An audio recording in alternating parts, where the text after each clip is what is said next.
ബാക്കിയുള്ളവരും എല്ലാം അറിയും. നീ എന്താ ചെയ്യാൻ പോകുന്നെന്ന് പറയണം. ഞാൻ എന്താ ചെയ്യാൻ പോകുന്നതെന്ന് എനിക്കറിയാം. നാടകം വേണ്ട. ഹലോ ഗൈസ്, അങ്ങനെ നമ്മുടെ മഹാലക്ഷ്മി പുതിയ പ്രൊമോയില് നമ്മുടെ കണ്ണൻ രണ്ടും കൽപ്പിച്ച് മഹാലക്ഷ്മിയും കൊണ്ട് കമലേശ്വരത്തേക്ക് പോകാൻ ഒരുങ്ങുകയാണ്. അപ്പുറത്താണെങ്കിൽ ശത്രുക്കള് ശക്തി ആർജിച്ച് നിൽക്കുകയാണ്. നമ്മുടെ വാമദേവൻ ഉണ്ണീരുടെ അടുത്ത് പറയുന്നുണ്ട് ഇക്കാര്യങ്ങളെല്ലാം പ്രതാപന്റെ അടുത്ത് പറയണം, എന്നിട്ട് ഒരു കടുത്ത ശത്രുക്കളെ തന്നെ നമുക്ക് കൂട്ടം കൂടിച്ച് സെറ്റാക്കി എടുക്കണം എന്നൊക്കെ പറഞ്ഞ് നമ്മുടെ വാമദേവനും ഉണ്ണിയും കൂടി അവിടെ ചർച്ചയാണേ. അപ്പുറത്താണെങ്കിൽ നമ്മുടെ കരുണയ്ക്ക് ഭയങ്കര സങ്കടം. ദുർഗാമ്മയോട് പറയുന്നുണ്ട്, ഓ കണ്ണേട്ടൻ നമുക്ക് വേണ്ടി എന്തൊക്കെ ചെയ്യുന്നു, എന്നാലും ഉണ്ണിയേട്ടൻ ഇങ്ങനെ കണ്ണേട്ടനെ സംശയിച്ച് നടക്കുന്നത് കാണുമ്പോൾ സഹിക്കാൻ പറ്റുന്നില്ലമ്മേ എന്നൊക്കെ നമ്മുടെ ദുർഗാമ്മയുടെ അടുത്ത് പറയും. അപ്പൊ ദുർഗാമ്മ പറയുന്നുണ്ട്, നമുക്ക് എന്ത് ചെയ്യാൻ പറ്റും മക്കളെ എന്നൊക്കെ പറഞ്ഞ് അവരിങ്ങനെ ചർച്ച ചെയ്തൊക്കെ നിൽക്കുവാണേ.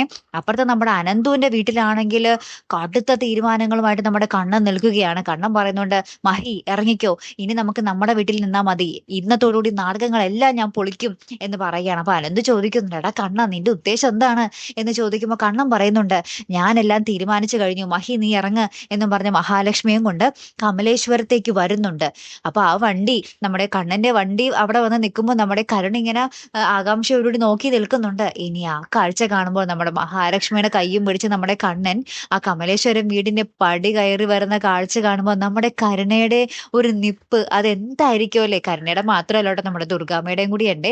എന്തായാലും കാത്തിരിക്കാട്ടോ, ഒരു ഇടിവെട്ട് നിമിഷങ്ങളാട്ടോ നമ്മുടെ മഹാലക്ഷ്മിയിൽ വരാൻ പോകുന്നത്. നമുക്ക് നോക്കാം. അപ്പൊ അടുത്തൊരു വീഡിയോയുമായി വരുന്നത് വരയ്ക്കും ഹെറാം ദി മലയാളി സൈനിങ് ഓഫ്.